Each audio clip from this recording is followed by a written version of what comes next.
Hi, my name is Tony Lopez with Alternative Living Spaces, and in this video, we're going to be discussing the topic of how do you build a shipping container home for a cold climate. Maybe you find yourself in a location where you deal with temperatures that get below freezing, maybe they get below zero, maybe you deal with a lot of snow, a lot of rain. How do you manage that when you're building a container home? How do you make sure that the way you're building it, it's going to do really well in that type of climate? Stay tuned, as we'll be discussing exactly that in this video. The number one thing to consider when you're building in a cold climate and you're using shipping containers is how you're going to insulate them. Not only do you want to select an insulation that has a really good R value is your insulation rating, you also want a insulation that is going to function as a vapor barrier so that you don't have any issues with moisture. Now, there is a lot of talk about types of insulation that you can use and which is best. From our experience, if you're in a cold climate, our recommendation is to go with closed cell spray foam. You're going to want to go with a minimum of a 3-inch depth on the spray foam. Is at 3 inches, it's going to function as a vapor barrier. This means you're not going to have any moisture issues as well.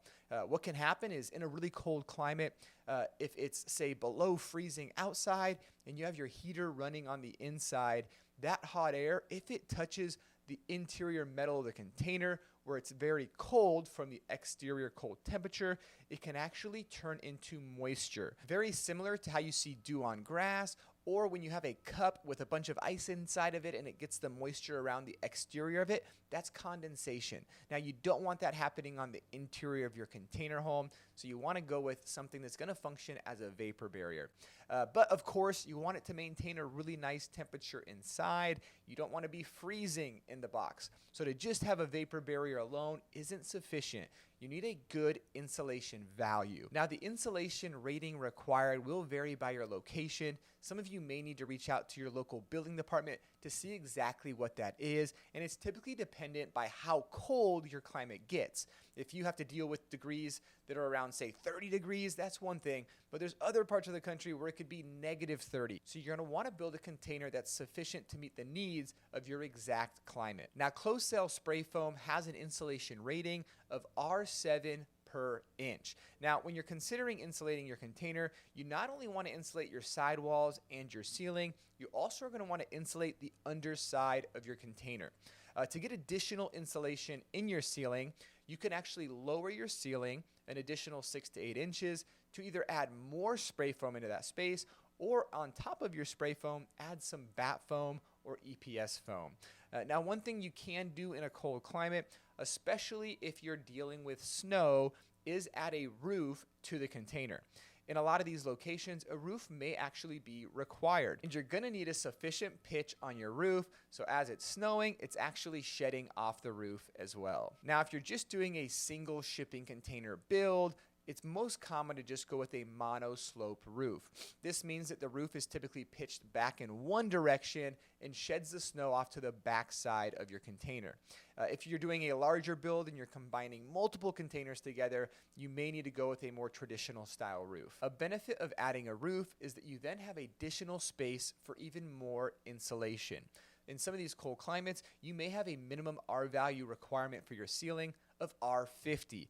Now, that can be achieved within a container and without a roof, but it does look like lowering that ceiling a little bit on the interior. Adding the roof on the exterior allows you to still maintain a high interior ceiling height and still achieve an R value of R50. Now, in the sidewalls, we commonly will go with an R21. That's 3 inches of closed cell spray foam, and that fits nicely between 2x4 studs. On the underside of the container, there's about a 6-inch pocket that you can fill with spray foam insulation as well. This is going to give you an R value around R35 and help you to maintain really good temperatures even when the ground is freezing. Now, if you're building in a cold climate, there are a couple other things that you're going to want to consider. For example, you're going to want to think through how you do your plumbing layout and your plumbing design.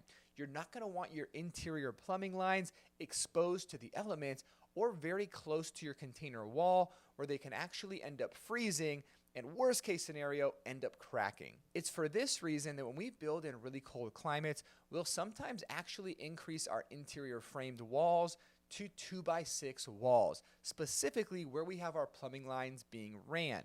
This allows us to then inset our actual lines about 3 to 4 inches off the container wall. Those lines are encompassed by spray foam and will prevent freezing even when it's really cold outside. The last thing to consider is how you're going to be heating your space. Now, there are a lot of different options for how to heat up a container space. We've talked in other videos about something that we'll typically use, which is just a mini split HVAC unit.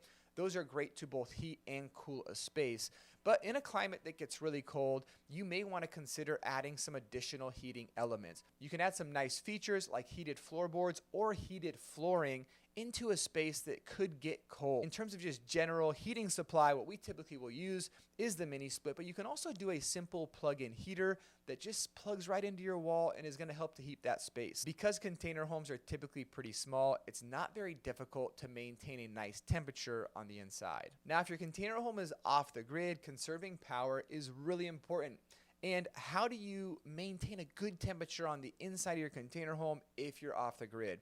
This is where I'd recommend going with propane elements for all of your heating. This would include both your heater for your home, your hot water heater, your stovetop. Anything that requires heat typically takes a lot of power, and so shifting off of needing electrical for that and shifting to propane can be a great way to heat your home even if it's off grid and you're in a cold climate. Well, I hope this was really helpful. If you'd like more information about what we do, you can visit us online at alternativeliving-spaces.com. If you're looking to build your own container home, I have put together a free workshop for you that's linked in the description below. It's going to provide you a ton of value and help you navigate the entire building process and hopefully help you save a lot of money. I appreciate you for tuning in. Don't forget to like and to subscribe, and I'll see you on our next video.